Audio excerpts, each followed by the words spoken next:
Prysur agosau, mae'r beirniaid wedi tynnu yr eidonau lawr I 6. Mae'r rhestr fer ar y ffordd. A Gwyn a Berwyn, pwy sydd gyda ni felly yn y 6 o lain. Ni'n gweld yr eidon coch, pur limousin gan Dai Thomas. Ogi wrth gwrs yn arwen, mae wedi cael ei dynnu mlaen. Pwy arall sydd da ni yma, boes? Y Bystych Du, yr Bystych Du Cymraeg gan Emyr Bromeriaeth y fanna wedi dod yn ei blaen. A mae hwn yn Bystych Du eithriadol. O, di. Ges i'r braint o'i feirniadu fo I fyny yn Caer Lywelyd ac oedd o ario ennill gyda I mano. A wir I chi, mae hwn yn handlo yn arbennig o dda. Yndi. Tybed a welwn ni fryd cynhenid yn dod i'r brig, pwy a wyr? Wel, fydd yn diddorol. Ti beth yn gwybod? Wedi'r cyfan, mae'n rhaid ni gofio mae Jason Wareham yn gwerthu cig mewn siop ar y fferm. So mae e'n gwybod beth sy'n blasu, beth sy'n gwerthu. Mae'r ansawdd cig y brydiau cynhenid, mae'n aml iawn yn gallu bod. Ac I fod yn deg a Jason, mae wedi dangos ar y blynyddoedd lawer. Mae gynnu fo rhywbeth cynhenid bron bob blwyddyn yn does Berwyn. Mae'n licio I Galloway's yn fawr iawn. A hwn yn eidon da gandau. Dai Thomas. A hwn yn gywir. Crydan iawn. Yn diwe. Yn eidon pur wrth gwrs. Pur limousin. Ac ni'n gweld, da ni Tony Ponsonby mor Sir Fôn. Mae yma hefyd wrth gwrs. Mae e'n edrych yn eidon berig iawn yn y dosbarth yma, yn diwe. Ni'n gweld yn y canol. Yn diwe.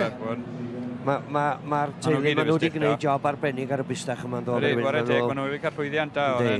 A mae o just wedi sefyll o'n dol wan. Yn yr haf. Glywon ni Gavin Scott wrth gwrs yn anerch y dorf yn gynharach. I ni'n mynd I glywed Jason Wareham nawr yn siarad. Dwi'n am yn Ireland, bu o'i ffordd ar I o droi rownd o fan ewan, ie. Gall fod. A Bystych, Tony, fydda fe'n siwto'r heffer, o'r champion heffer, mae'r union rhy teip yn ydyn nhw. Union yr un teip, ti'n iawn. Na, fydd hi'n diddorol, wel ben ewn o nawr. Ti'n gwybod yn aml iawn, dwi'n meddwl pen o ti'n cael dau feirniad, dydy beirniad yr heffrod mwy neu lai ddim yn mynd I dalu tir yn erbyn y beirniad y Bystych. So ni feddwl na Jason fydd yn cael yr... Gyn Jason fydd Ia, yn hon. A wedyn, gawn ni weld na nhw gytuno am y brif Pencampwriaeth.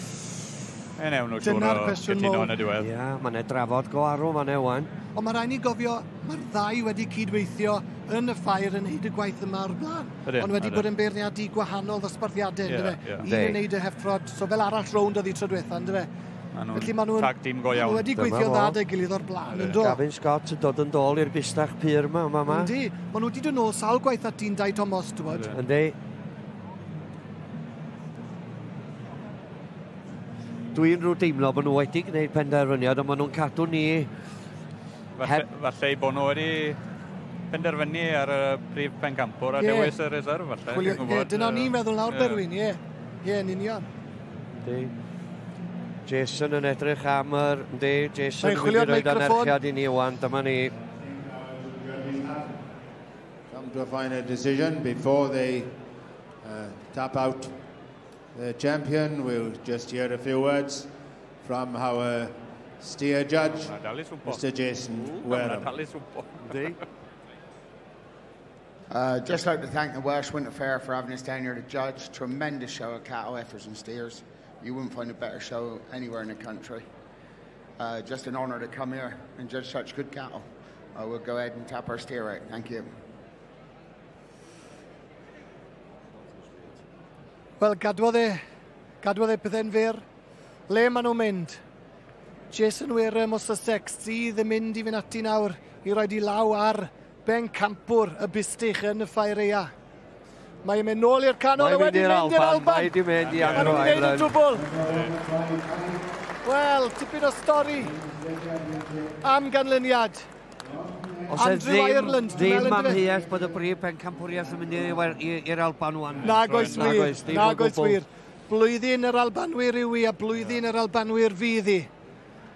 Llongfarchiadau mawr iawn felly iddyn nhw. Rhif 155 yn mynd â Pencampwriaeth y Bystych ac yn mynd mlaen nawr I herio yr heffer ddi o'r Alban yn y man. Diolch I chi boes.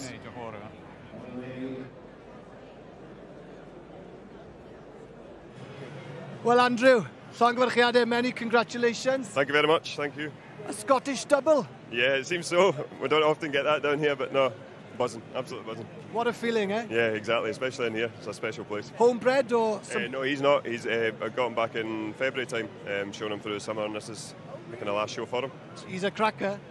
Cheers, thank you very much. There's a tough job for the judges in the final now. I would say so, yeah, I would say so. Good. All the very best. All the very best. Great to see you down in Wales. Thank you very much. Llongyfarchiadau, diolch. Cheers.